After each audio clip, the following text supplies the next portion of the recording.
Okay,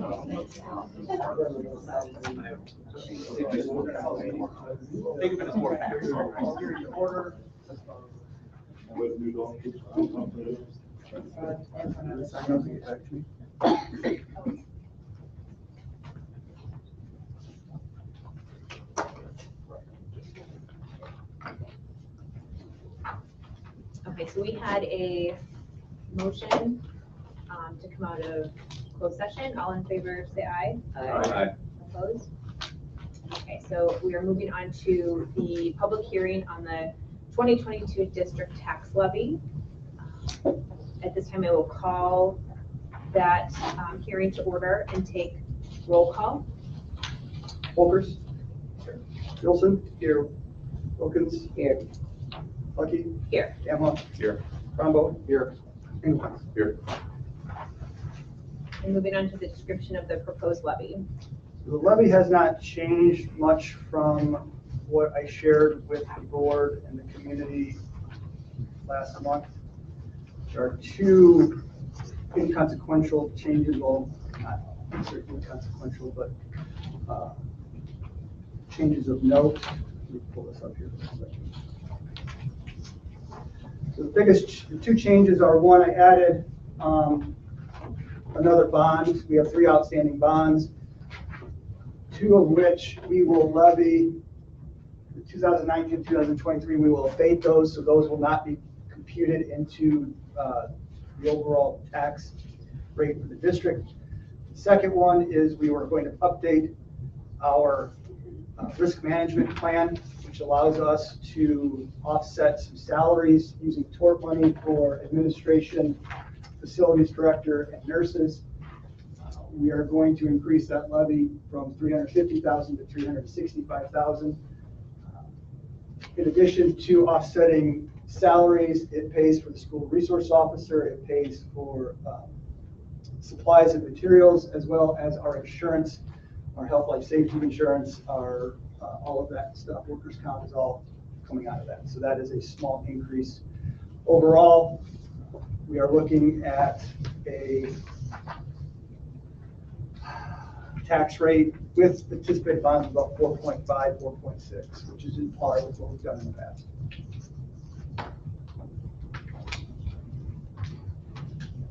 Any board member comments? Public comments? Motion to adjourn. To adjourn.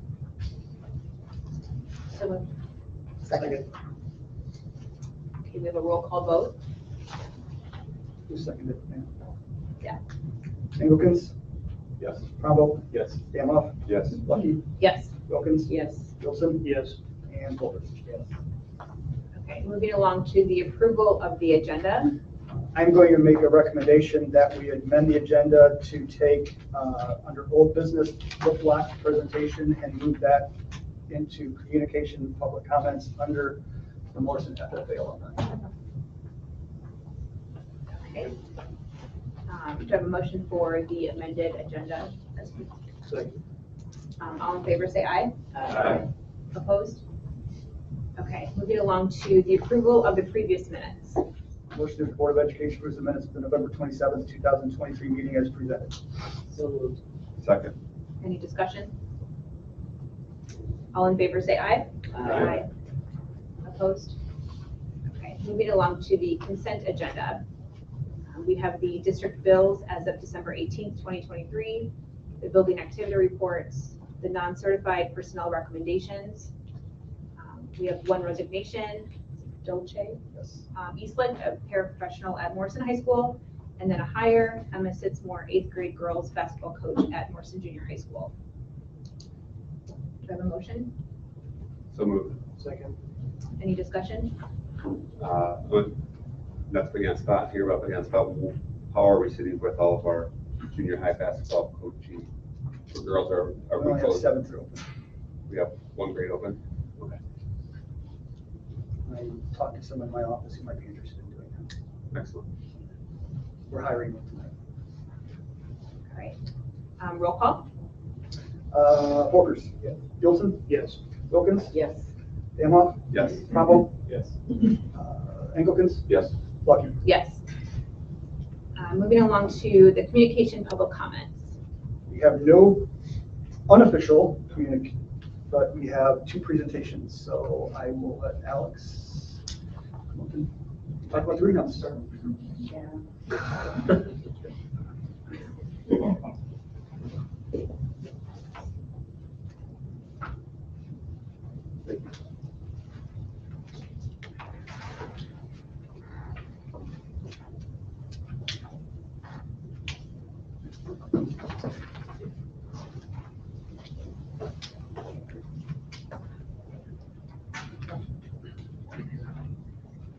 Okay, so I'm Tony Crombo. I am not only a teacher at high school, but also a member of the FFA alumni.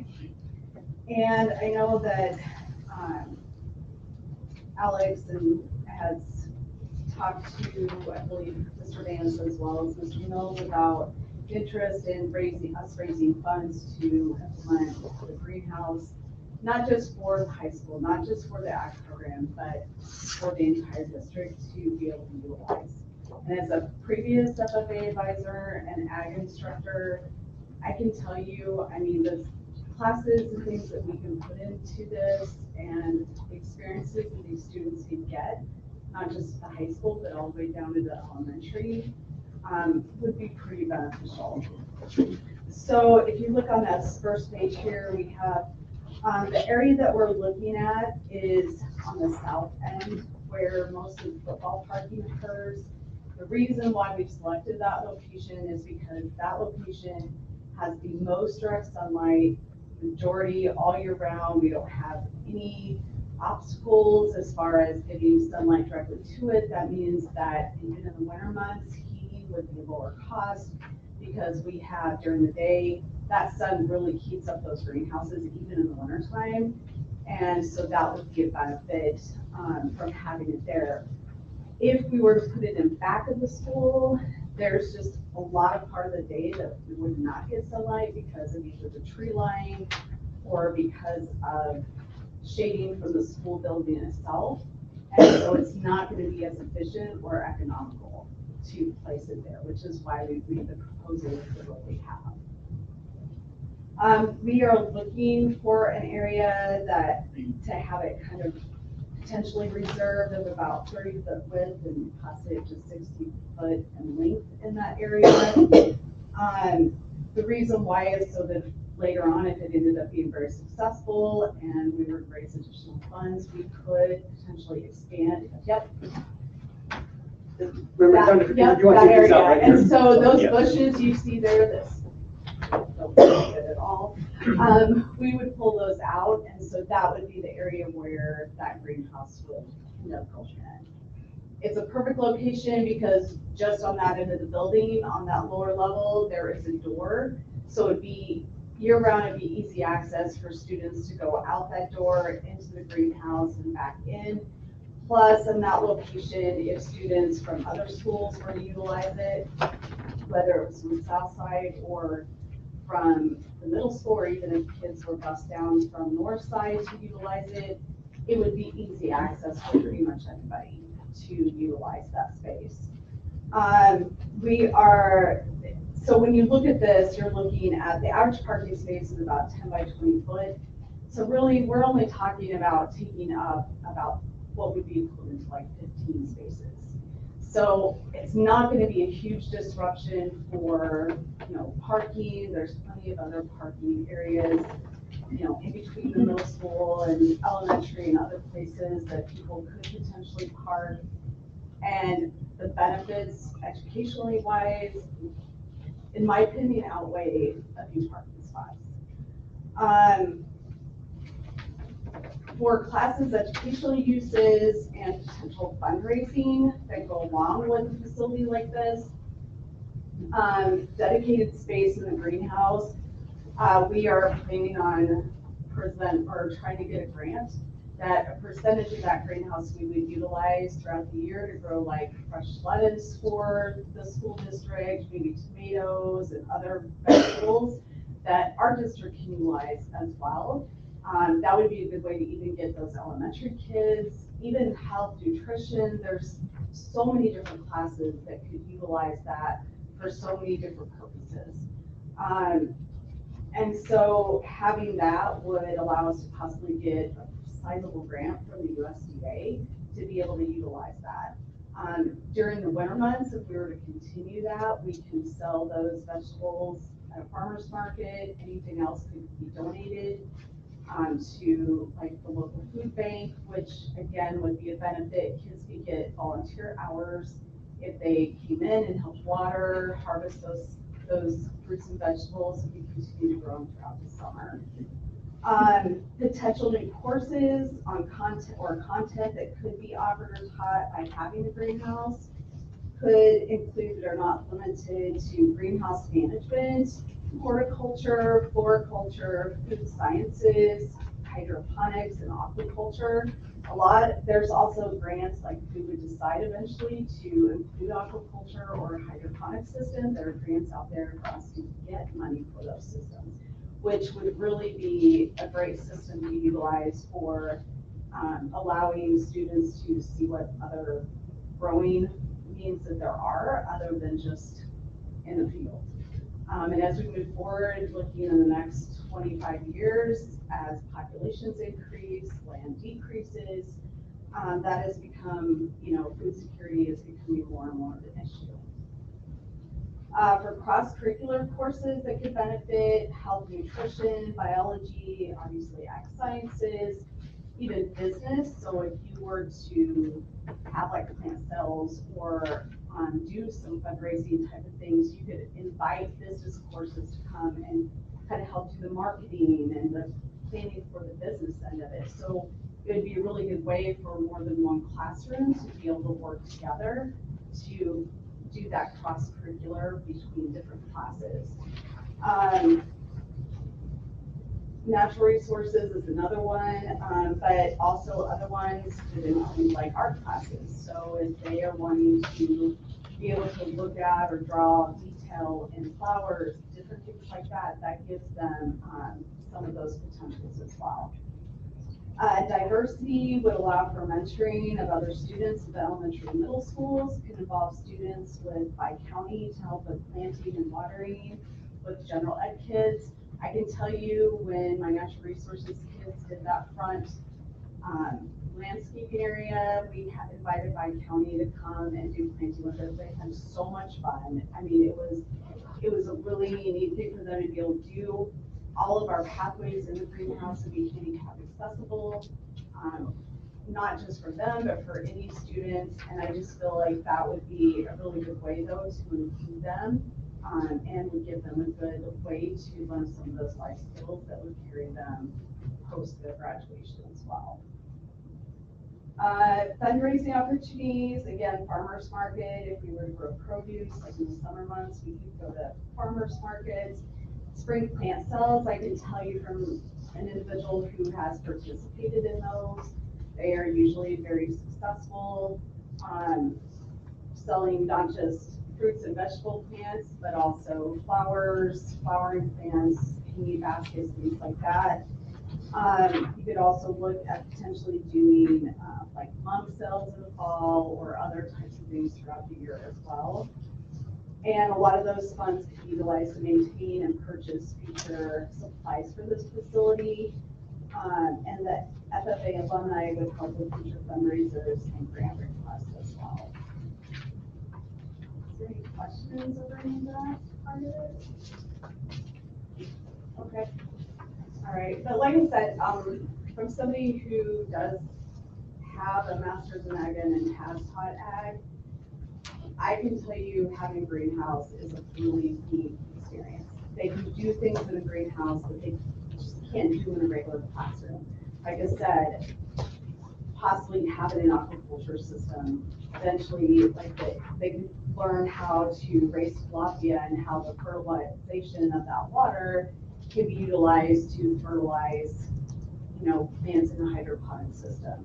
And so that water is constantly recycling.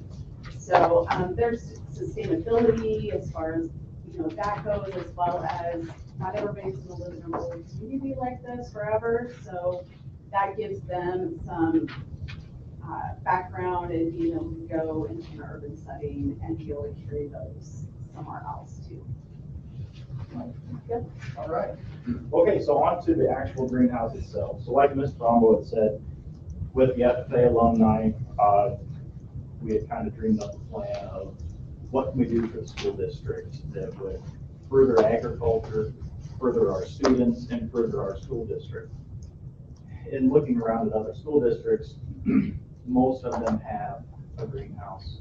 I reached out to a lot of them, and they just praised having this greenhouse in their districts, and not only the fundraising possibilities for the students, but just the extra activities and the extra education that they get from it. So from that point on, we kind of decided, hey, I think this is something that we should try to do.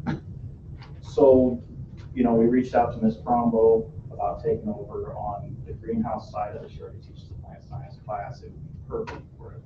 Her room is right there, I think the 3rd floor, above that area where we're talking about ripping out the stinky hedges. So on to the actual greenhouse itself. So we reached out to Growspan. They're in Dyersville, Iowa. They make a greenhouse called an Educator Series greenhouse. Polypropylene glass, steel construction. It's a 20 to 30 year building. So this is something that it's not a Menards $2,000 building that'll blow over. This is something that is going to last this district a very long time. We originally thought of a 14-foot by 24-foot greenhouse, and that was going to run us roughly $25,000 to purchase that building alone. After discussing it amongst alumni members and amongst other people and with Ms. Brombo, you know, the larger greenhouse of 14-foot by 48-foot would make much more sense for us. If this program really took off and we had to expand, you add another greenhouse to the side of it. You don't add length, you add width. And so that goes against most of my building sense, but that's how the greenhouses are built. So we started, we're going to do a banquet, a fundraiser banquet. We reached out to the community. The support from the local community has been huge. When we started talking about we need some sponsors to do this greenhouse, people just said how much, how fast can you do it, when can you do it? So that's what really solidified the point of wanting to go from a 24-foot to a 48-foot. As far as funding goes on this greenhouse, I've written for 2 grants, both of them are awarded. If this greenhouse is a go, the grants are awarded. So I think raising the funds is not going to be an issue. But let's get into the actual greenhouse itself. So the 14-foot by 48-foot greenhouse, the estimated cost for that is $34,000 to $35,000. That the alumni is planning on providing. The polycarbonate building materials, they said that's an educator series, so with kids throwing footballs and softballs, that should not break those windows. There is a backstop right there, so baseball Right. and softball is practiced right But there. That was my first thing that came to my mind. Those should take a hit, so we should not have to worry about that. The base of this, Illinois law is a little different than a lot of states, as most of you know. Yeah. If we were to go with a solid concrete base, we would have to put in a completely separate septic system for this greenhouse. If we go with partial concrete, partial gravel, we don't have to do a septic system. So if you look, there is a paper here, it looks like that. That gives the measurements, and that every grayed out area on that is concrete. So that would give us an entrance door that's 36 inches wide. It would give us an exit door that's 36 inches wide. So you would have a door on both sides of it. In case there was a fire, the kids have a clear exit. That gives a solid 4-foot concrete walk path straight through the middle. So it gives a straight shot for anybody that needs to get out of the building or into the building. If you're handicapped, if you are using a wheelchair, much easier to access. That gives 28 workstations, which Every station, the concrete is 4 feet, or excuse me, 3 feet wide concrete. The workstations are 5 foot long, 4 feet wide. That would give every student 2 feet by 4 feet with 28 stations. I don't know what a class size is, if they're running 20 to 24 students normally, Yeah, 30 and one this year. 30 in one. But this would actually give ample room. That's a pretty That's big probably class. high, right? Yeah, but that would give a full 28 workstations, 270 square feet of growing space. The white areas would be gravel for drainage, concrete areas, walk paths for stools so the kids can stand. The water lines for this, we would have to run a water line out to it. I volunteered to donate the water line and a freeze-proof hydrant. So if that building was to ever freeze because of electrical outage in the middle of winter, nothing is going to break. We're going to save that. We are going to have to reach out to a few electricians in the area, and we're still planning on doing that once we know that we have approval, that this is something that the school district wants and the board says go ahead. We'll reach out to electricians to get pricing on things. But we are planning on taking care of that ourselves as the alumni. The school, there are a few things that we would actually have to have the school take care of. The big one is the architect. So the school, since this is going to be built for the high school, is the school's greenhouse. The school would have to fill out the building permit through Rowe, and part of that is you have to have an architect. The cost of the architect for us is devastating. That would make it to where the project really just does not go forward. If the school can cover the architect, which I know that the school has to have an architect anyways because of the different construction that you have, if the school can cover the cost of the architect and can take care of filling out building permits, that would make this project move forward for us.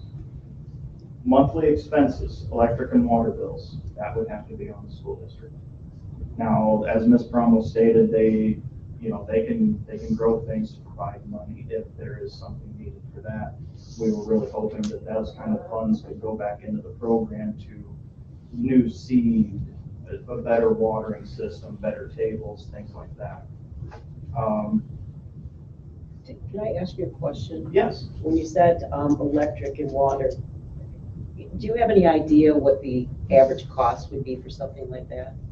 So you would have to, the electric heaters for this, if we wanted to run electric heaters, those are 240 volt heaters. So you do have to have 220 brought into the building. So you're talking roughly $200 for a 200 service amp box. You're talking. And it's all union prevailing wages, so. Okay. Things get really. That was my next question. So in that would be a question. It's either all volunteer or no volunteer. So if it's all volunteer, you don't have to worry about prevailing wage. But if you're gonna pay an electrician, then you have to pay prevailing wage. You have to pay prevailing wage for whoever does the concrete work. And so if you could get somebody to cover that and cover the cost, so the district doesn't pay it, you don't have to worry about prevailing wage. But if the district has to pay it, it's prevailing wage. So if the alumni is going to provide you with the building, electrical, water lines, and we are taking care of the contractors that would be doing that, we don't have to worry about prevailing wage, correct? Kind of a gray area that you'd really want to talk to your lawyer for sure, but usually it's compliance by complaint when you get prevailing wage, which means a union would ticket, and that's when they file a complaint against it. I don't think you have a lot of that problem, of course. I've been there. But you really need to check and make sure that by having the FFA, which is a separate organization, not sponsored by the school district, cover the cost of everything, that would be considered complete volunteer, so you wouldn't have to worry about it. You do have to watch that the state of Illinois considers a greenhouse a classroom. Correct. So everything that goes into a classroom has to go in, fire alarm system, and like you Right. talked about, the 2 exits is perfect. Yep. So they seem to have that covered. The fire alarm system, which I've checked into that, I've talked to Roe quite a few times about that, because they're the ones that would issue the building permit. The fire alarm system does not have to be attached to the system with the school. It's its own system in that building. So that was one of the bullet points, was we would need help finding the correct fire alarm system.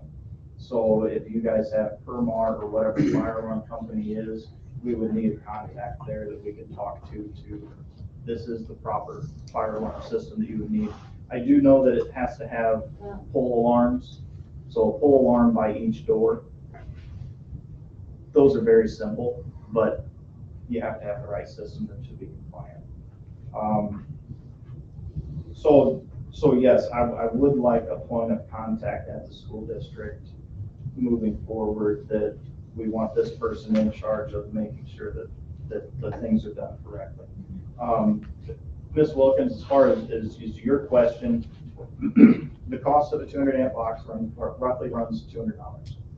That line going from the school to the greenhouse to run those 240 volt heaters and the lighting and everything else, that's really dependent upon how far back we have to go to get to primary service.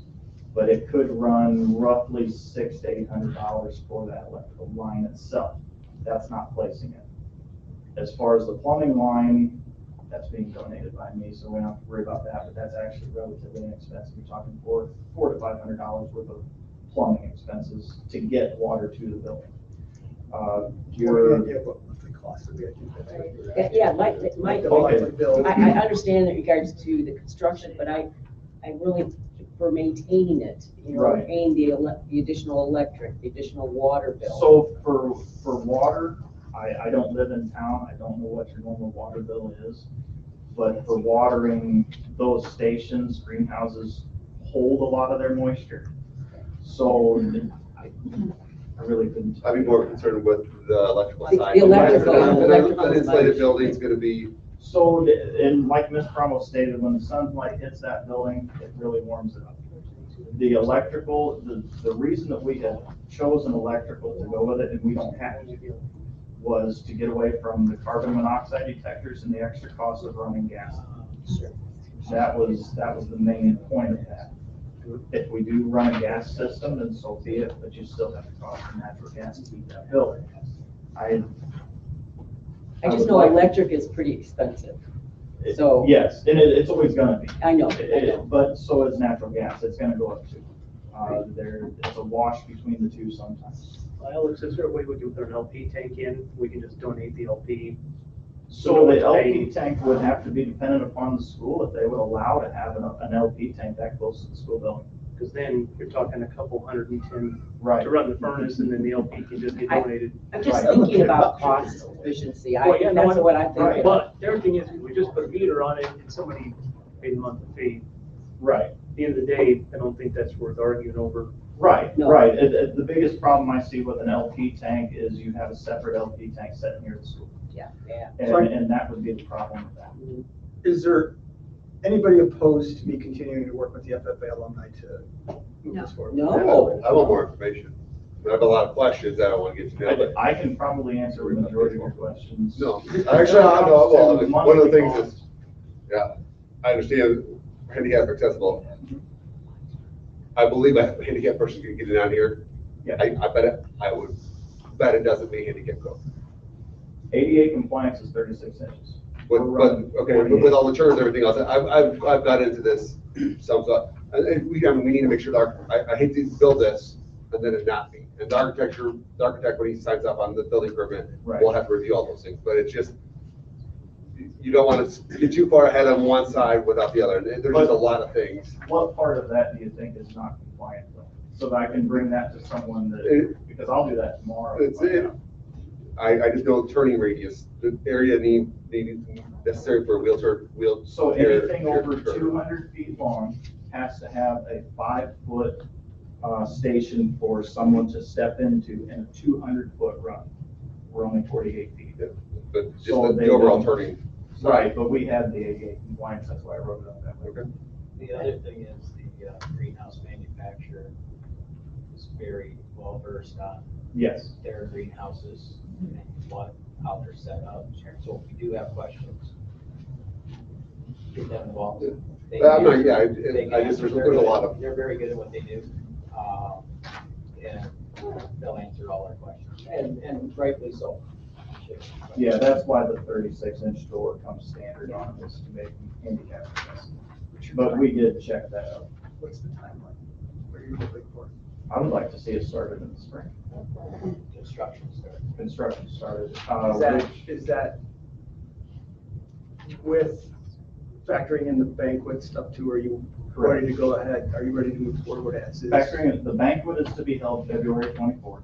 Is that to get the extra money to get That the is to bigger? get the extra money for the So water your bill. goal is roughly $10,000. Right, that's our goal on that.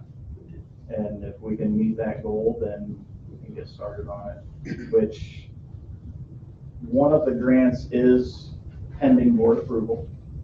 Okay. The other grant is. So what do you need approved? That we can build a 14-foot by 48-foot greenhouse in that spot of the school. Is there a warranty on like, the window paint on it? That's a good question. I would have to ask. I mean, I just hate for a baseball to go through it. It's like, Right. You know, I replace But it. some of that would be on us too, though. I mean, if the baseball does go through it, some of it has to be pretty darn hard. But I will check. And if there is a warranty on it, then I will find out tomorrow. Can we use sales tax dollars? I'm sorry, Can what? we use sales tax dollars to help offset any costs that we have to do, or if it's all done? Facilities tax. If they donate it to the school, it's considered a facility. If there's an occupancy permit, it's considered a facility. So you could use facilities tax.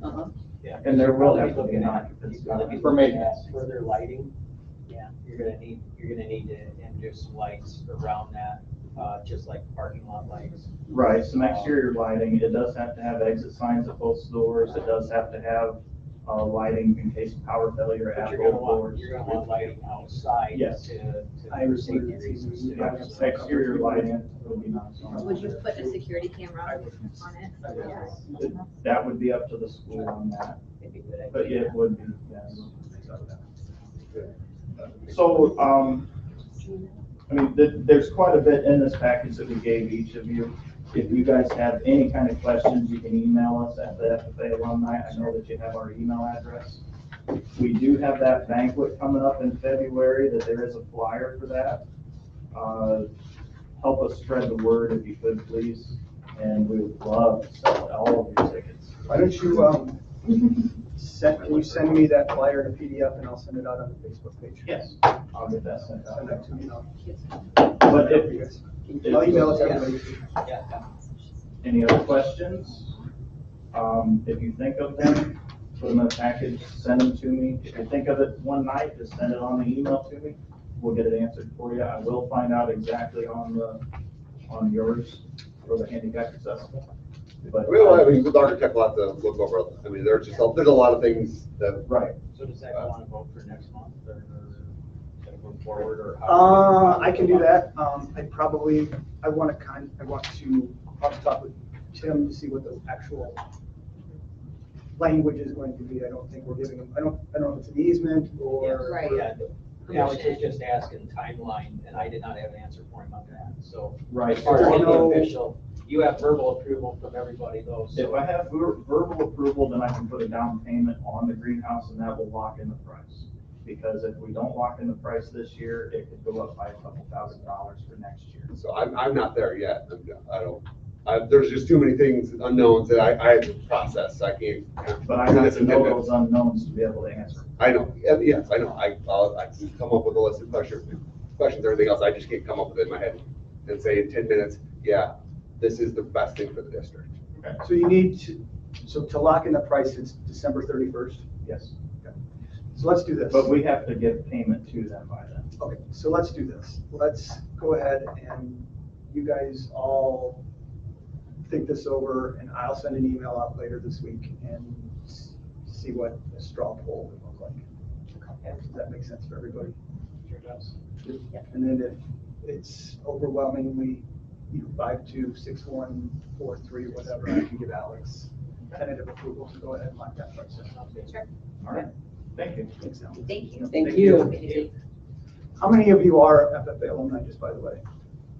thank you guys for everything you're doing. It's fantastic. So we really appreciate it. Could we get an email or on this dinner? Like the board members? No, we haven't gotten it yet. No. This is the first time I'm seeing Oh, it. okay, Yeah. because that'd be nice, but you said. I knew of it, I didn't know specifics, so. Okay. What, you want a formal invitation just for yourself? No. No. Here you go, you're cordially invited. If I get a formal invitation, I'll go.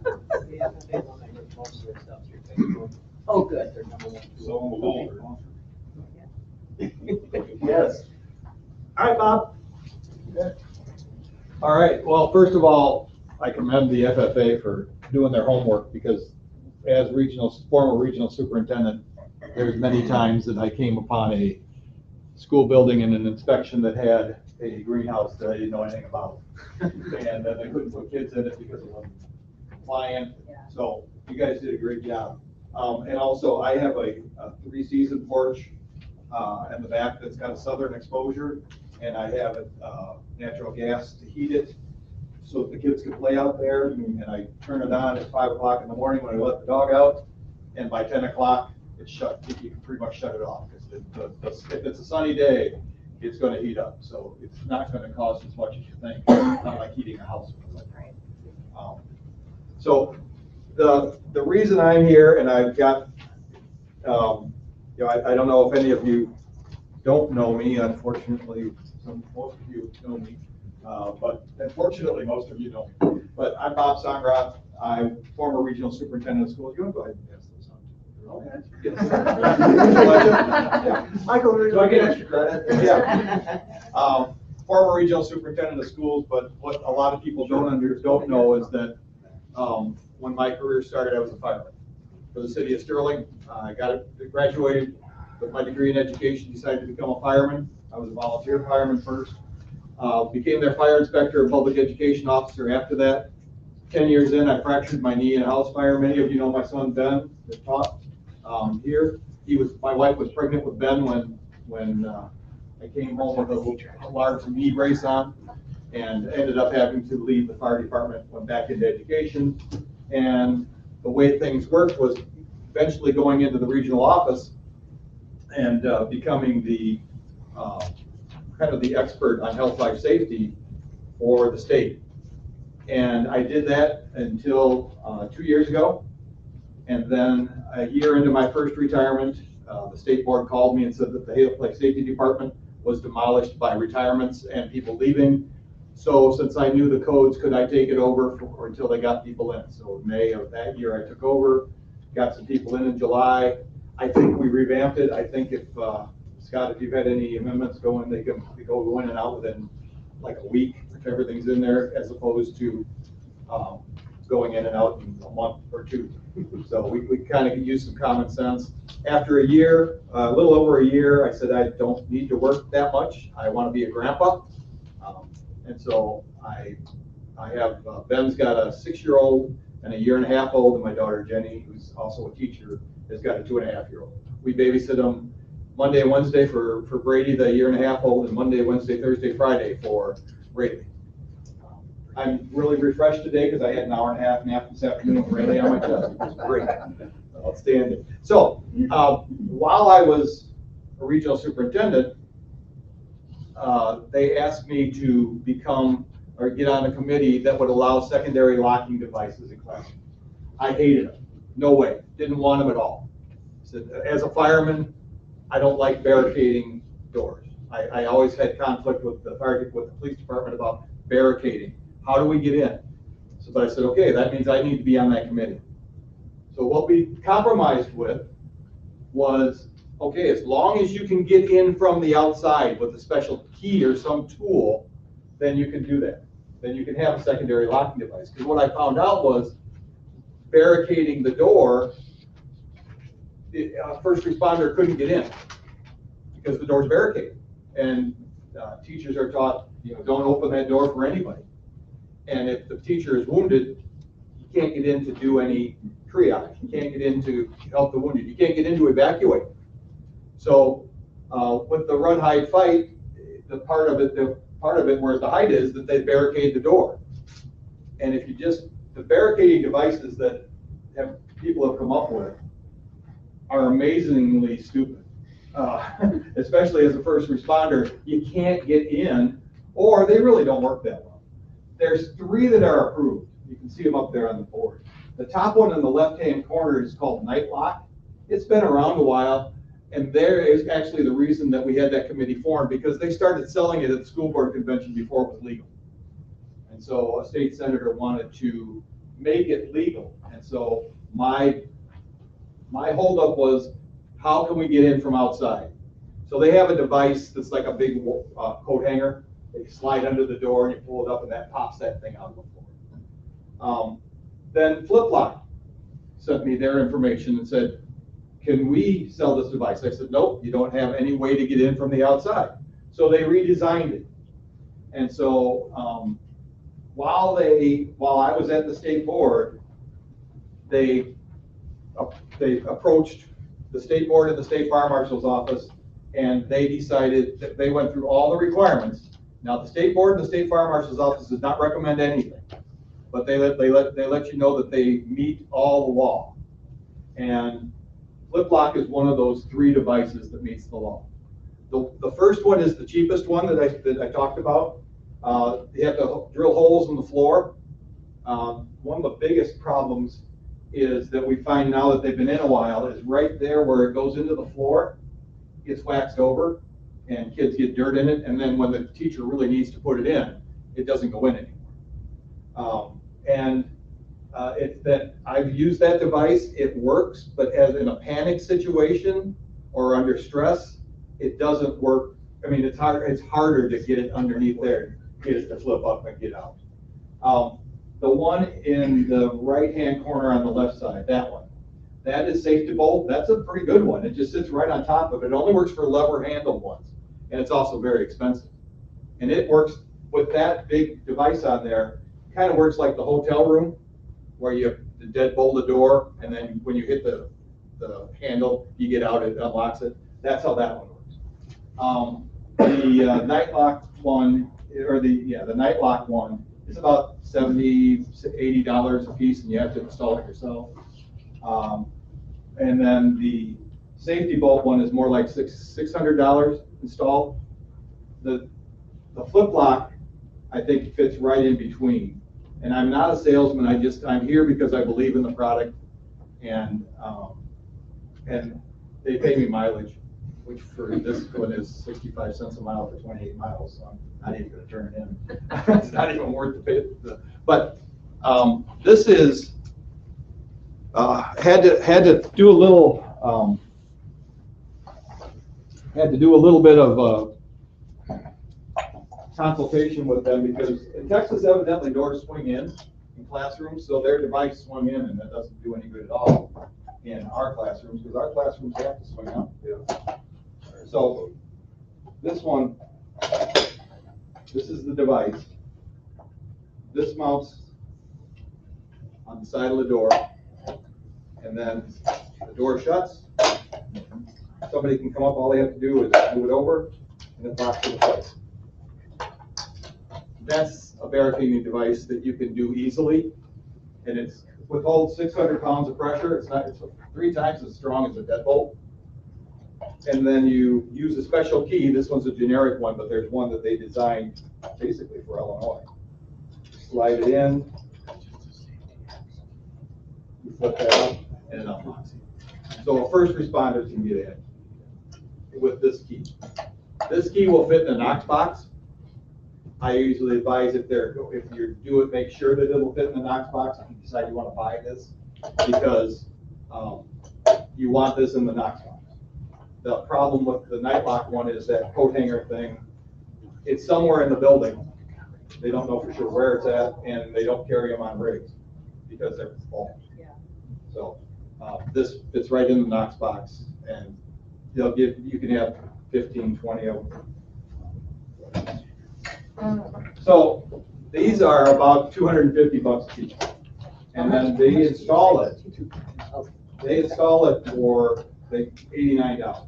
They'll come in. They're out of Texas. They come in. They pay for the guys in the hotel room.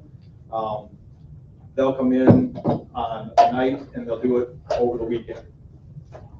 Rock Falls High School is having them installed right now, Amboy's having them installed, Sandwich has them installed, Mount Morency's having them installed. Basically, that's the whole reason. If you look at the flyer that I gave you, it's got my information on it. It's got an email address for me. It's got an email address and a cell phone for the owners and the inventors. The guy that invented it has been in school security since he was 1853. And so he designed that so that it would work, and I think it works really well. There's things that you have to remember. You have to be able to engage it from the inside, which of course you want, and it has to be able to be unlocked from the outside. The keys are in this brochure. What I find is that the thing that really sold me on it was Sandy Hook.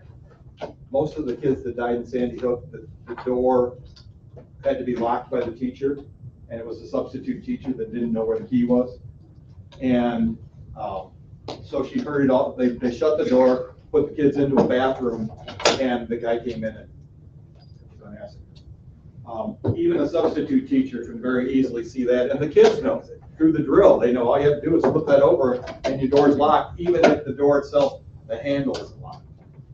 A lot of doors that we're finding are being installed with lock on both sides, so that it's just automatically locked when the door shuts. And the problem with that is teachers don't like to carry their keys, and so they circumvent that. I've seen little magnetic things that go on the door to keep it from latching. Little things that you put in the door, a thing that goes from a doorknob to a doorknob that the community club made that keeps the doors from latching. That means more time in front of the door for the teacher when they have to get the door secure. And I understand why they do it, because it is a real pain to have, especially elementary. I taught elementary. You have kids going out to the bathroom all the time. You can't have, you're interrupting the class constantly to open up the door. Even if the door is unlocked, all you have to do is go over and pull the door shut and flip that. You're out of the way of the door. And so I do believe in the product. And you have any questions? Sales tax, right? You can use your facilities tax because it's under security, or by safety laws. I mean, What's the advantage of this versus a standard lock? You're just replacing the door handle with a lock that has a key on both sides. Key on one side and then a push button or a turn deadbolt or whatever on the inside. That can be one shot with a gun, opens that one up. You're never going to get that thing open with a shot with people shooting it through. And that's what in studies, school shooters, basically what they do is they'll try the door. If it's locked, they shoot at the door. And all you've got is that one bullet and it's over. Yeah, you know what's Can right. you have a push button on the inside? You can have a push button. Okay, because I've never seen them at any school I've Yeah, been at. most of them don't. Okay. Yeah, they prefer that it's locked all the time, which theoretically that makes a lot of sense. As a teacher, it doesn't make a lot of sense. Because as a teacher, high school, middle school, not so bad because you're only in there for 50 minutes.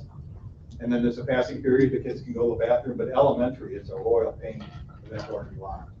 And every time you turn around, somebody wants to come in. And with special ed students going in and out, it's just. So you got one key that fits everyone in school. When's that available on Amazon? It's not, because it's specially designed. It's specially designed by the company. You can't buy it. You have to order it through the company, by the school, and they'll only sell them to Illinois schools because other school districts don't have, or other states don't have that. That one there is, like I said, it's a generic one. The one they have is like 4 little pins. And so you put it in, and there's really no way to manufacture one.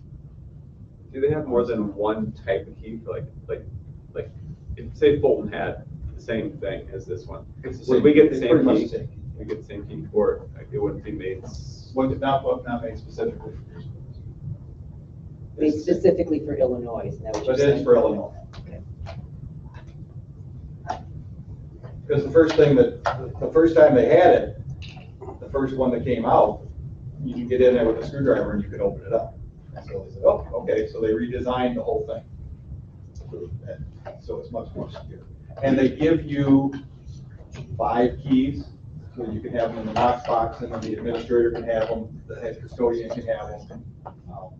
The difference between that and again in the night lock was we went to a district that had the night lock, and the shop teacher was bragging about how he had the shop guy, kids, make 20 of them. So they could have 20 of them throughout the building.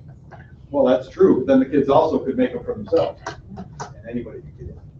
Isn't there an issue too with that night lock drilling into our older floors with? Yeah.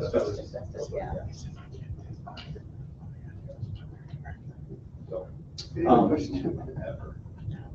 I kind of told him that in my conversations with, I can't think of, she's not interested to make a ton of money. She wants this, she's very, she wants to make this work for people.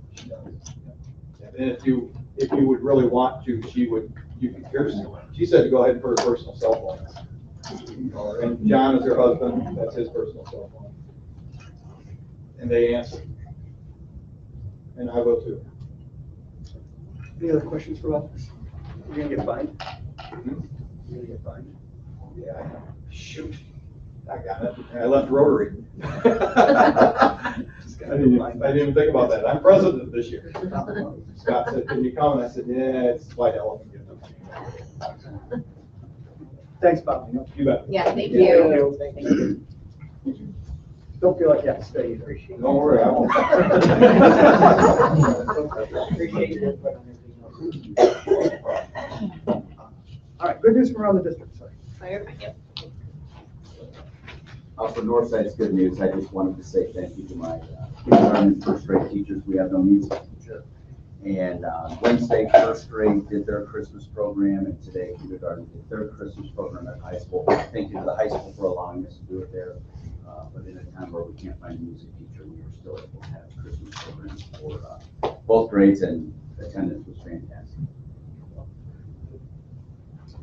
For Southside, we have the Toys for Tots drive that the fire department put on with Morrison Schools.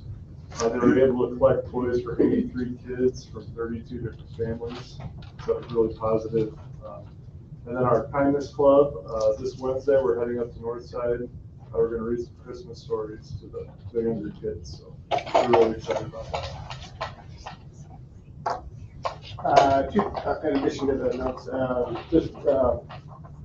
there was a scheduling mix-up with our choir kids going over to Southside on Friday. So they ended up doing some caroling in our hallways, but then they were able to go over there today, do some Christmas caroling for the Southside students. And then also just our art club. It's in the notes, but and I hope there's no K-1-2 kids listening to the board meeting right now, but probably not. But they've answered, like 150, 200 letters that we get them from the north side, and then we also answer all of the letters that come to the Santa House down at the chamber. And so the kids read every one, and then they write back a personal, it's based on what the kid says, so they're, oh, I hope your dog, or hope this, and so they personalize it. And they've done a really good job with that. And the art club, just in general, they're painting windows uptown, they're decorating the school, they're doing anything and everything that we ask of them. So it's Ms. Harmon, she's got about 25, 27 kids in there, 7th graders and 8th graders. And they do a lot for the school, for the community, for our students, kids, and all that. So just really proud of them and want to thank them for everything. Awesome. Mr. Vance has put up a couple slides I shared with him. So at the end of November, our student council members shot for 2,500 privileged children in Morrison. They have their giant receipt there. They spent over $1,700. They wrapped up all those gifts, and those will be going out for Christmas for those students. That's awesome. At the beginning of the month, the student council put together a little Meet the Mustangs event Friday afternoon. They did some games, introduced all the sports teams. I may or may not have gone out in one of those giant inflatable things and knocked some people over, but that was kind of the highlight, was the bodysuits. Something I did in the month of November with my staff was every Thursday I sent out an email form reminder, and I just asked them to nominate, choose a high school student, share something positive about them. I do that monthly with the staff where the kids get nominated, so I kind of flipped that this time. And ended up receiving 68 of those throughout the month from staff the 4 times I sent it out. So we had 57 different kids, and then I shared those comments out. So I emailed them to them, reminded those kids at lunch to check their email, and they get stuff from me every week as well. So I just wanted to share one of those high school kids, and this was it for me. So I had one high school kid respond immediately. This made the whole thing worth it. She said, "I love this, thank you, it was the light of my day." So right there, this is, and I think I normally grumbly high school girl. So that was her comment. So just something like that, very, very small positive thing. And I know I enjoyed doing it. I talked to a lot of staff that did, and the kids really appreciated it as well. So I just included that. Our staff member of the month, and she came here to show off, is Lainey Huizinga, or Huizinga, sorry, that's my Galesburg accent. So Lainey was nominated by 5 high school students, and very fitting, she said she wanted cheesy bread to share with them, which is not at all surprising to me that she would think of the kids first. So she said get a medium, I bought a large, and they all enjoyed it at lunch. And then the last thing, which is kind of a big announcement from the high school this year, we had 5 students that were selected as Illinois State Scholars. This is a really big accomplishment for high school students in the state of Illinois. And this is through SAT scores, class rank, and GPA. And generally the SAT score, or what used to be ACT score, is what knocks most kids out. So these 5 students, Geneva Connolly, Carly Boonstra, Graceland Streets Wood, Cooper Bush, and Madison Crum, all were chosen as Illinois State Scholars. And then we got a little picture, and they have a certificate which they'll share with their family. So. Yeah, another shout out with the PTO. I helped out with the Christmas shop at Southside, and it was so impressive. Betty Weavingay wrapped thousands of little gifts for the kids to shop, and everything was organized in boxes. And I mean, it was an insane undertaking, and it was just very cool to see those kids shop in there, and to have Mrs. Johnson's class come over and have the older kids shop and stuff so I just wanted to give a shout out because I was blown away by how organized it all was. It was really neat. Okay, thank you for your report. Moving along to reports for finance facility, enrollment, and parent advisory. You have your finance facility report. We had our meeting beforehand. We talked about a large number of things, least of which was the tax levy. We also talked about possible capital projects. I have a list. I will email that to the board. I know Scott had asked for a list last month, so I've compiled that. We'll share that with the rest of the board. In terms of enrollment, we're starting to see, especially at Northside, a trend of people relocating, not to Morrison, but to other places. So we are down 3 students from this time last year. We're down 5 students from where we were at last month. So we already know we have a couple of Northside kiddos that are going to be gone after Christmas. So have to keep an eye on that. Parent advisory met again. We're going to, the gist of that meeting is we need to promote it a little bit more, hopefully get some more participation, but we're still plowing ahead, and we're here once a month. The next meeting is January 5th, January 8th here at 6:30 on a Monday night. So tell your friends, always open for some good discussion. Okay, perfect. Moving along to old business, we already saw the flip-flop presentation, so moving on to the 2024-2025 district calendar. So the calendar survey went out earlier or late last week. There are 3 options, just to kind of update the board as to where we are at. I hate the calendar. It's the second worst part of my job, I'm not gonna lie. So option 1, and I'll put this up there for everybody, is What does HDSI stand for? half-day school improvement. All right, thank you. Yep. And ER, Early release. early release. So a couple of things about the calendar. By law, you have to have a minimum of 176 student attendance days.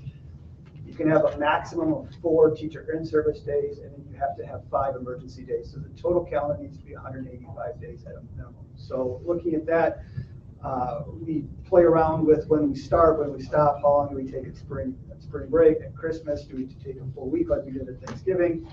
And then being unfortunately or fortunately, depending on your views of the Whiteside County Fair, we have to deal with that as well. So And then we have 4 buildings, all of which everyone has a thought or an opinion on, what they would like to do. So the calendar breaks down into 3 different ones. The first option is we would start the week of the fair. We would do Monday, Tuesday, teacher in service. Then we do a 105 dismissal. We do 105 because by law, in order to be a full day, you have to have 300 minutes of instruction unless you bank enough time to get out earlier. So then we would do a 105 dismissal the first week. September, we would do observe Labor Day. We would do a 11:30 dismissal. We're talking about doing an additional, a longer early release day to give our teachers some professional development. So instead of a 105, we would do an 11:30. October, it would be a little bit different. We're looking at doing 6-12 conferences on a different night than the K-5. So we would do a Tuesday, Thursday conference with our 6-12. And then as a benefit or as a thank you to our teachers, we would do a 4-day weekend and observe Columbus Day on the 14th. So we would not be in attendance that Friday. And then we'd have our 1 half day on October. November, on this calendar, we have to observe Election Day, and then K-5 conferences would be the 6th and the 7th, and then do an early dismissal on the 8th, taking a full week like we did last year or this year at Thanksgiving, 2 weeks at Christmas, observing Martin Luther King Day, or excuse me, that's President's Day. And then February, we would do our teacher in service on the 14th and have a 4-day weekend with Martin Luther King Day. Spring break would be April 14th through the 18th, and that would encompass Good Friday. We would not take Easter Monday off. That gets us our 176 days, with last day of student attendance being May 23rd, high school graduation on the 25th. Last day for teachers would be the 27th. The second option is essentially moving spring break up, taking Easter weekend off, Good Friday and Easter Monday, but only having 3 days at Thanksgiving. So we would be in school Monday, Tuesday. The third option is taking a full week at Thanksgiving and having a full week at spring break and taking Easter weekend off. That's the least popular right now. So in case you're wondering, it is straight down the middle on option 1 and option 2. Can we not start after the fair? If you start after the fair, and you go into June unless you drastically reduced your breaks.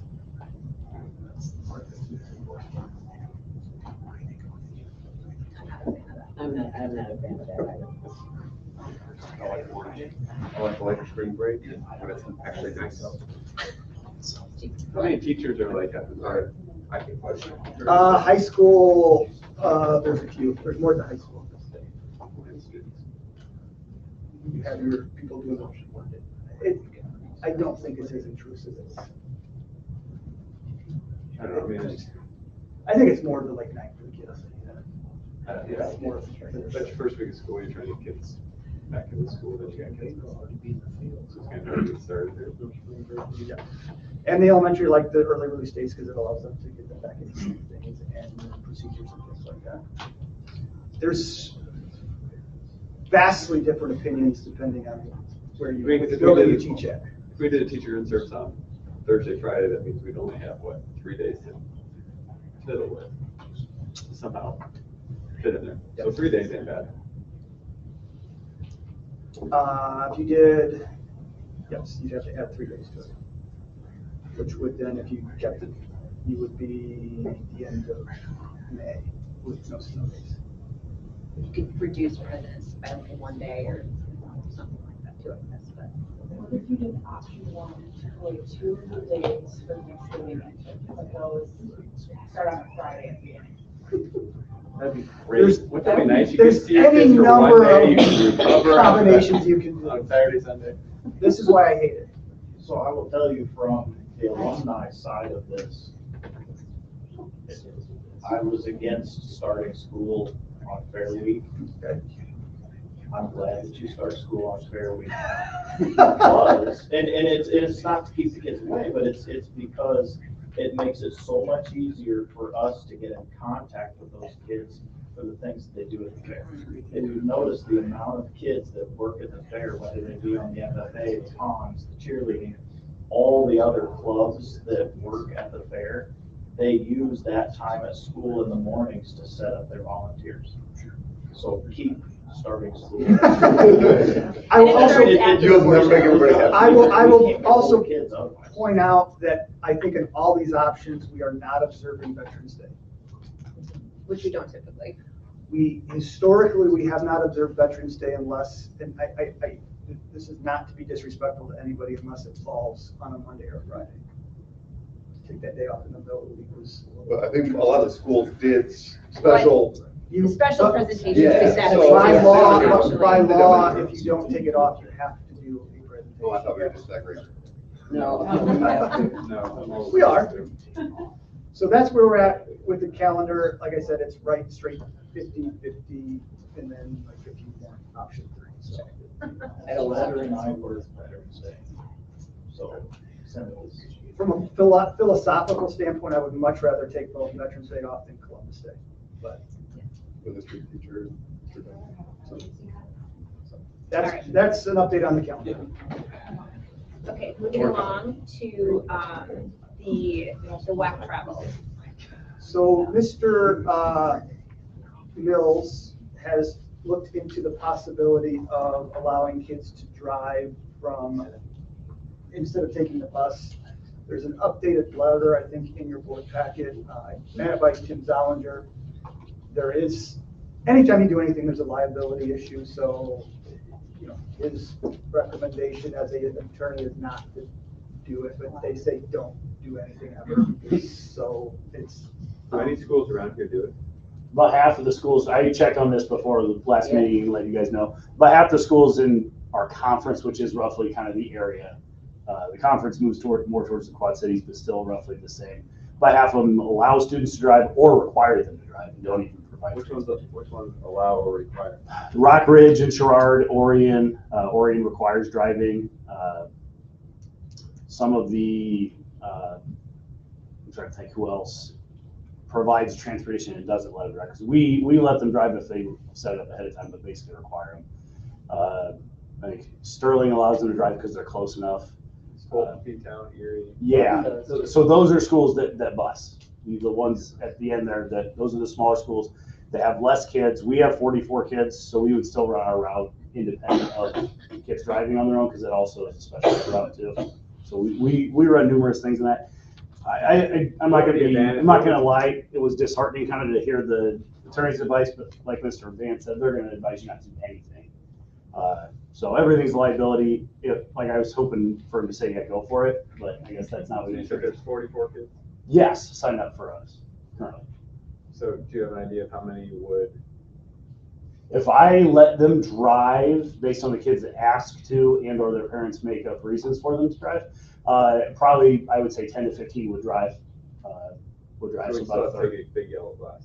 We'll What? always take a bus because it also, we run. Yeah, we run other routes on that same bus. Okay. So there's no financial, No, it's offering the flexibility for some of the kids that drive 20 minutes to the school to get on a bus to drive right back the same route they just drove.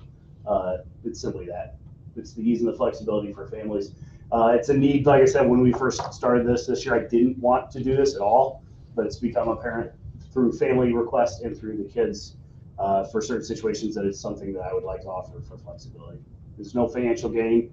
There's no benefit to them academically. It is simply the flexibility of doing something we make them do anyways, which is drive, and they're just driving straight there. Do you think that might increase enrollment?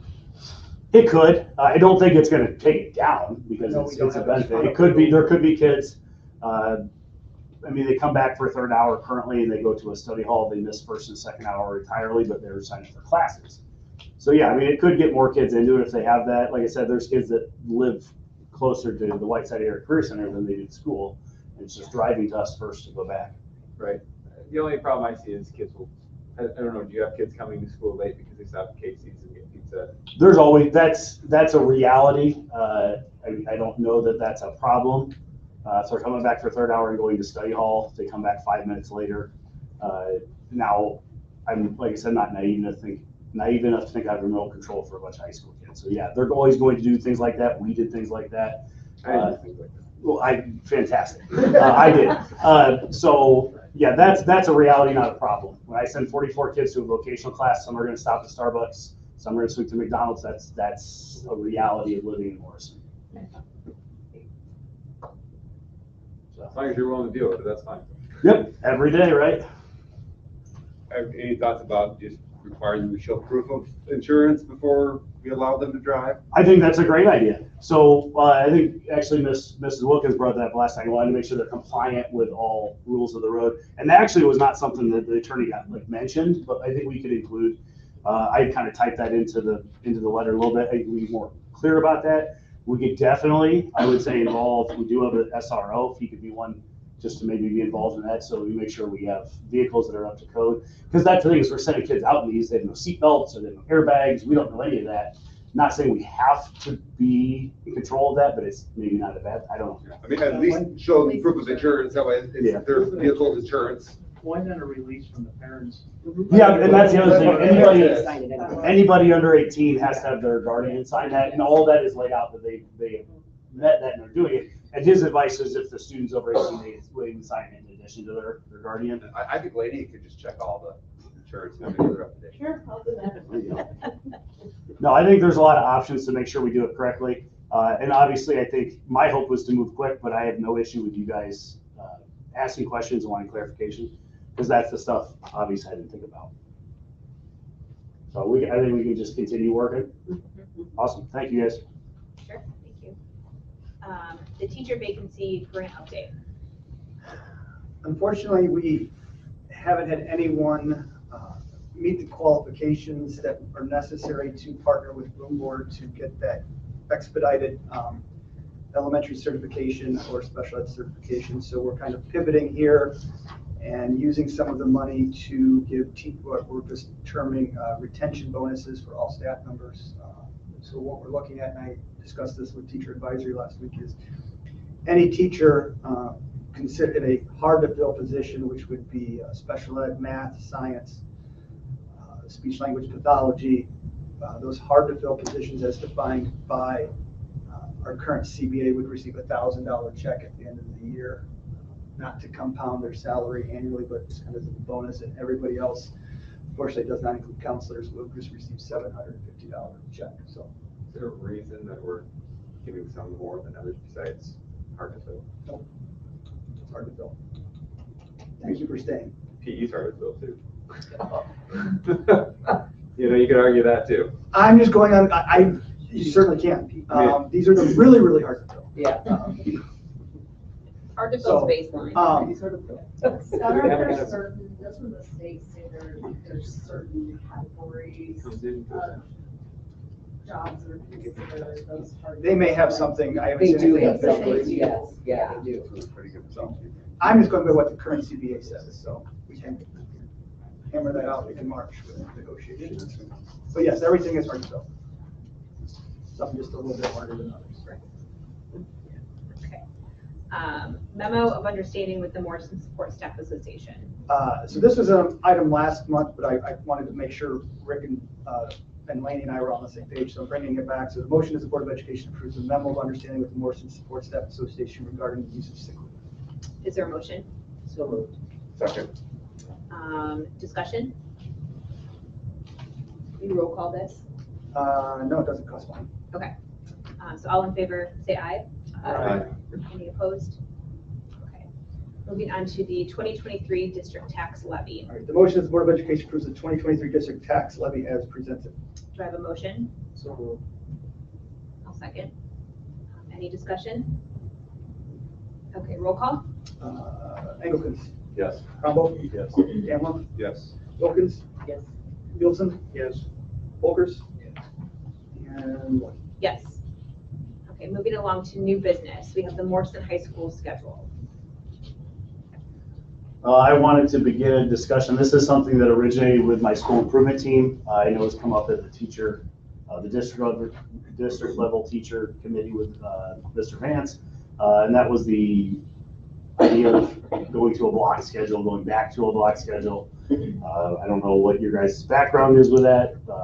Like I said, it's something we've talked about the last couple of months of school improvement team.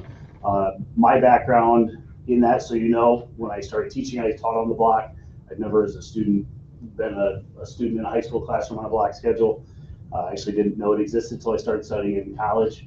And then I was an administrator for 4 years at Elwood on that. Obviously, the last 5 years, it's not something you do in elementary school. You kind of already block everything off. So now it's something just within the first year through the school improvement team and through just a lot of conversations with staff. It's something I'm bringing to you guys to start the conversation. And I think minimum what I want to hear from you today is not no, and then we'll talk from there. If you have questions, we kind of outlined, and ultimately with a block schedule versus a traditional schedule or even a hybrid schedule, so much is based upon the context of the school. It's a local decision. It's how you make it work at the local level, and almost anything can work. But for me, in talking with teachers, talking with my instructional staff, you want to talk about behavior, you want to talk about motivation, process, procedure, safety, all that stuff. That's my wheelhouse. We're talking about instructional practices, teaching. I have not been a teacher in 11 years, so my teachers are my experts in my building on that. So that's where I lean on them more heavily, and based on my background, I think it's, like I said, it's something that we want to explore and talk with you guys about, I guess, figure out how that works. Obviously, we'd want to present you with a lot of information, things for you to consider. I have some highlights if you'd like to hear some now, or you want to just know, hey, you're good to go, keep working, and then come back to us next month. What are your thoughts as a board, individually or collectively? I would love to hear your thoughts on it. So first off, kind of identified some things that we would like to do more of and or focus more on that a block schedule would help with.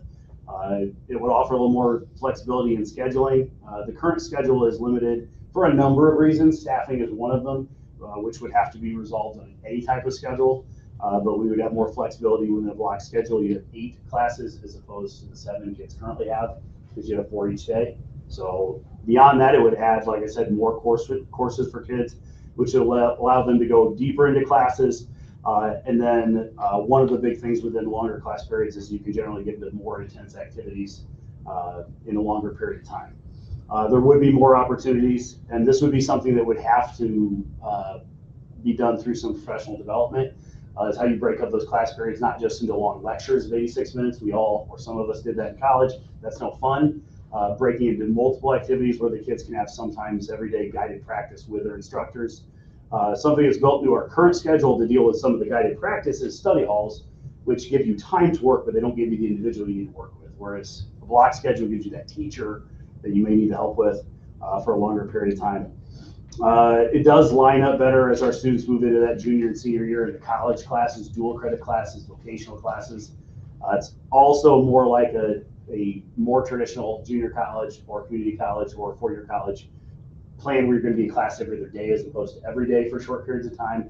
You'll have a class Monday, Wednesday, Friday, or Tuesday, Thursday for longer periods of time. So that's something that our kids get near the end of high school. It's going to align better.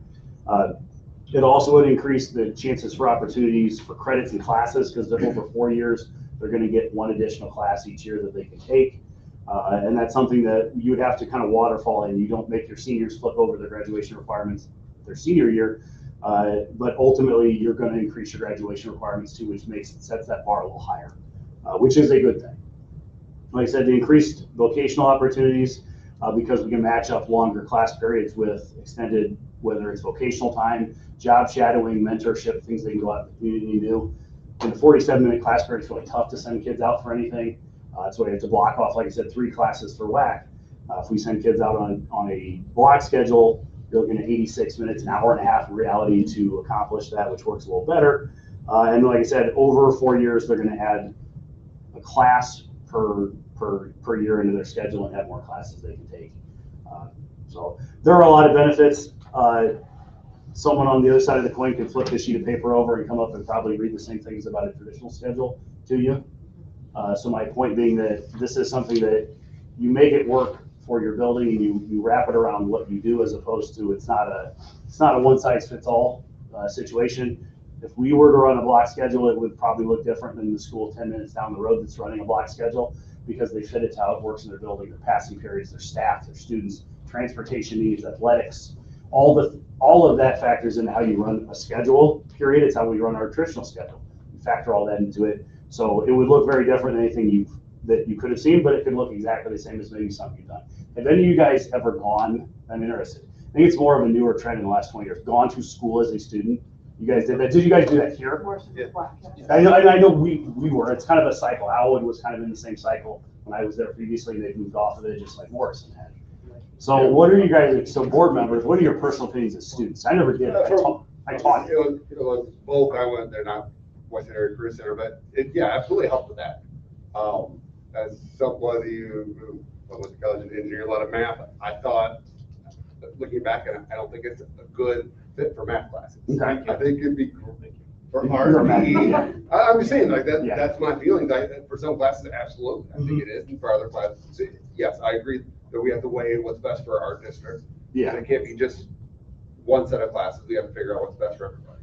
And I was on the board when we moved from block to regular traditional schedule. With your dad, Yeah, he's a with big my dad. proponent with that, yeah. But I think our main concern was using the block schedule as half homework time. Mhm. And that's really, you're losing the instruction. So the kids, a lot of parents were upset because they were gonna have homework when they had sports events. And the point of school is not to sit and do homework. So I think that was our big concern of how are teachers using this so it's not just a extended study hall. Yeah. Because that was a big concern. Yeah, when I taught on it, we had 79-minute periods, and it was A-Day, B-Day, similar to what we're looking at. And a big thing for me was to try to do that guided practice time, but not give them 40 minutes. You give them 10 minutes, 15 minutes maybe. But breaking up into 4 or 5 different activities, because it gets monotonous for teachers as well to go that long. That definitely is a concern. I've already reached out to the ROE about some possible PD, if they have opportunities for that. Because I think that's something specific to what you want to do is you can't just assume people can do things or that they've done it or they did it before 15 years ago. Like I said, I'm not a practitioner. I'm not a teacher right now. I might sub some classes, but that is something that for me, have to rely on my teachers as those experts in the building. And it doesn't mean I just follow them blindly, but like I said, through a lot of conversations, I think kids, Joe and I were just talking a little bit about kids, like they're bouncy balls. They are resilient. They will adjust to anything, and that's not why you change, because they can.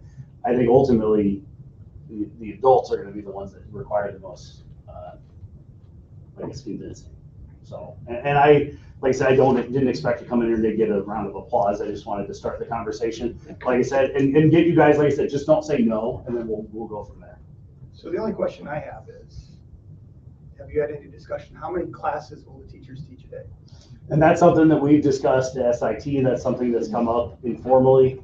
I don't want to tell. Because, yeah, what you're looking at. Because I'll be honest with you, I stopped the conversation right there. As Yep. a teacher, I taught in Fulton, and we have block. It was fantastic, because I would teach 3 classes a day and have an hour and a half off, plus a lunch, 2 hours off every day. It was fantastic. But the kids didn't learn math because they'd have class on Monday 1 week, and then if they were gone Wednesday, they wouldn't have class until Friday. Yeah.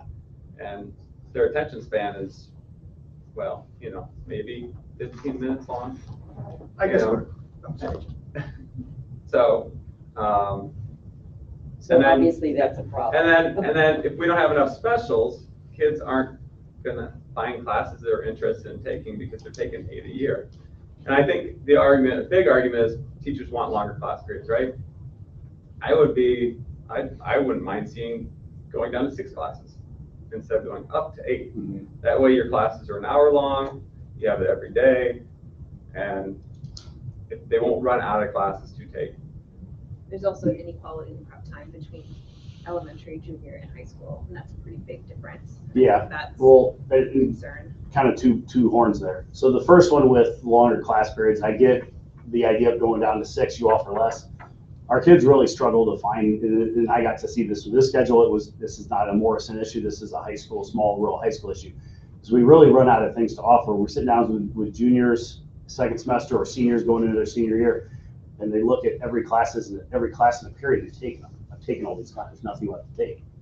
We got to do independent study. You got to find a junior college class to take. Like, I get their advantages to those things as well, but at the same time, if I can look at a period of my day or 2 periods of my day, I can't offer a high school student a class. Like, that doesn't mean we need less. And I get, like you said, we don't have staff to fill those. We can't fill those specialist classes. We don't have electives anyways.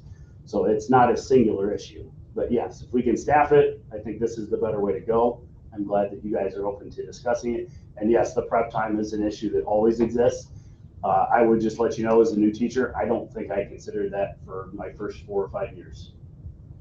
So that's just something that I know some people fixate on, others don't. Until I got tenure, I didn't really worry about it. I just did my How job. many high school teachers we got in this room? In this room, In this room? No, from Morrison. Teaching in Morrison. We just have one. I want to hear from you.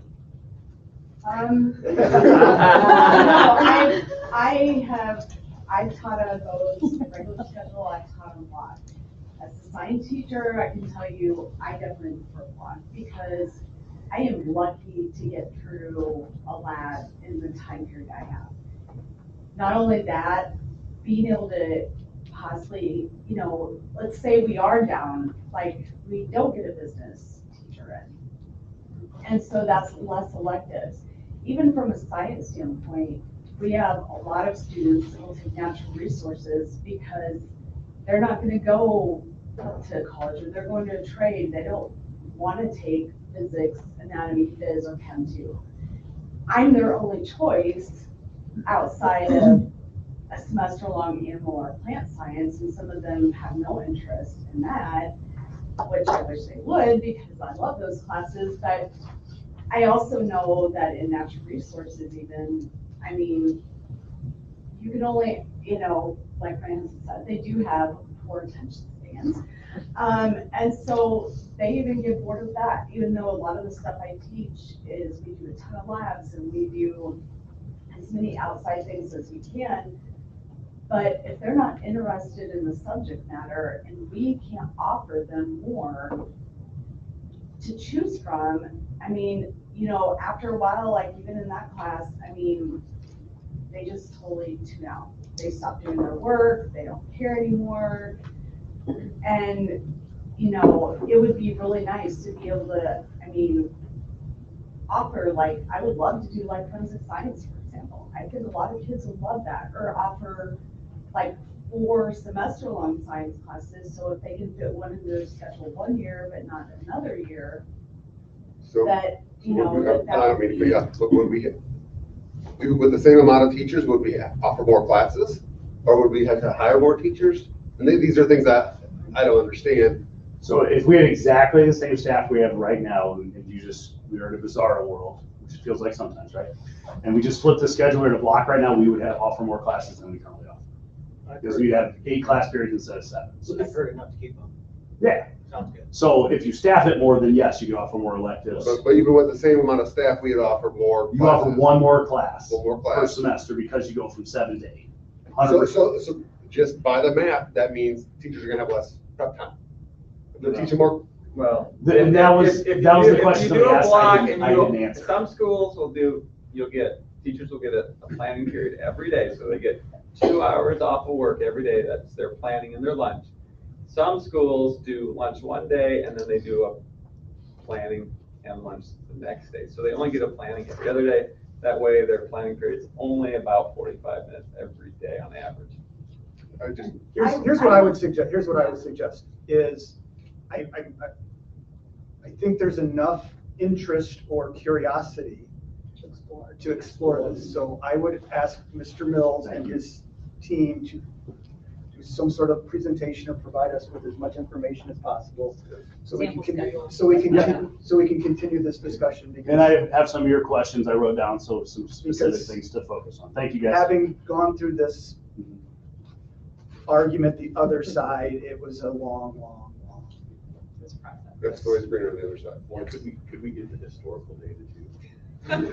Stop at my dad's house. No, what I mean by that was there was an original argument to do this, right? Oh, And then yeah. there was subsequently an argument to abandon it, There's, which yeah. carried. So I That would just like to predated- know what the historical argument is. The argument to go to it predates me. I've been here. for 20 Because it was a years. fad. A lot of schools were going to it. Because you don't want to, my problem is you don't want to do the same thing over and over again, expecting different results, because that defines something, right? And we don't want to. So the problem is there is no significant data on either side of the argument that says it's better or worse.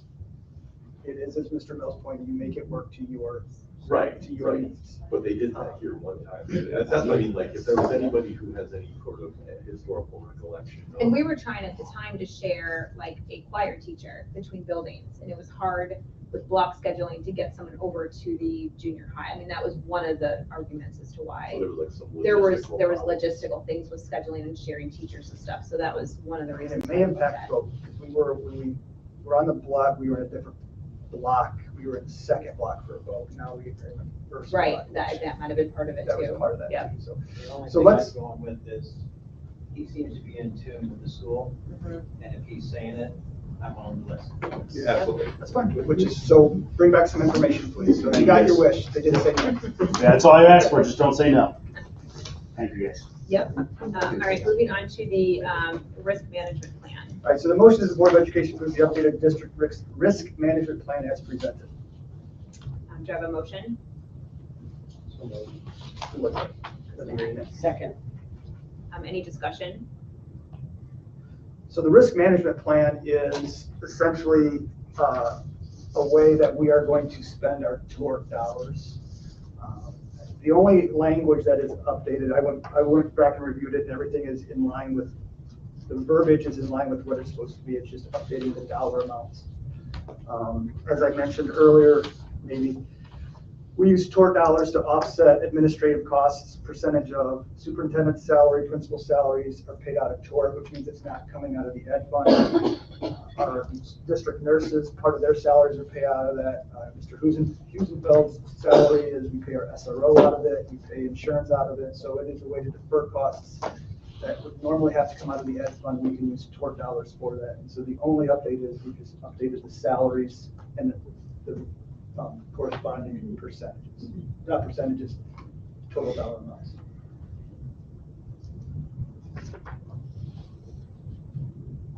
Questions? Okay. I took a motion, right? Yeah, we have a motion, so let's. Roll probably call do a this? call. Okay, Yeah, roll all right. call. Folkers, Yes. Pilson, Yes. Wilkins, Yes. Danhoff, Yes. Trumbull, Yes. Engelkens, Yes. and Lucky. Yes. Okay, moving on to the magical activity account. The motion is the Board of Education approves the creation of an activity account for the Morrison High School magical production. Do I have a motion? So moved. Any discussion? You just have to have board approval so they can put whatever money they make into the account. Okay. Roll call? I think. Oh, just, okay. All in favor, say aye. Aye. Any opposed? Okay. Fifth grade girls basketball coach certified staff. The motion is that the Board of Education approves the hiring of Tanya Frombo as fifth grade girls basketball coach for the 23-24 season. Do I have a motion? So moved. Second. Okay. Any discussion? Okay. Roll call? Engelkens, Yes. Frombo.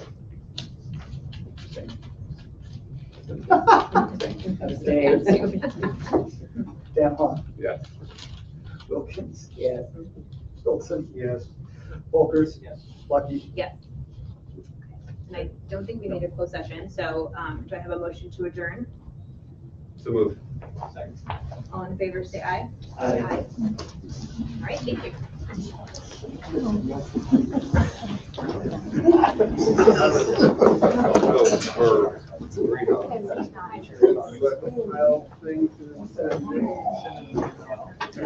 So you're probably regretting the chair. Couch.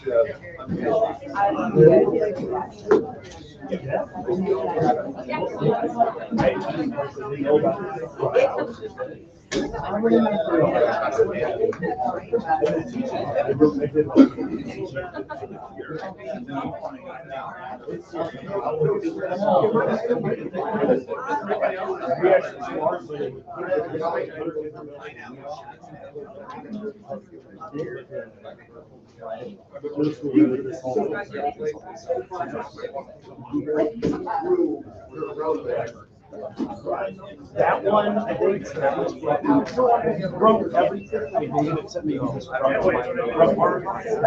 the last one.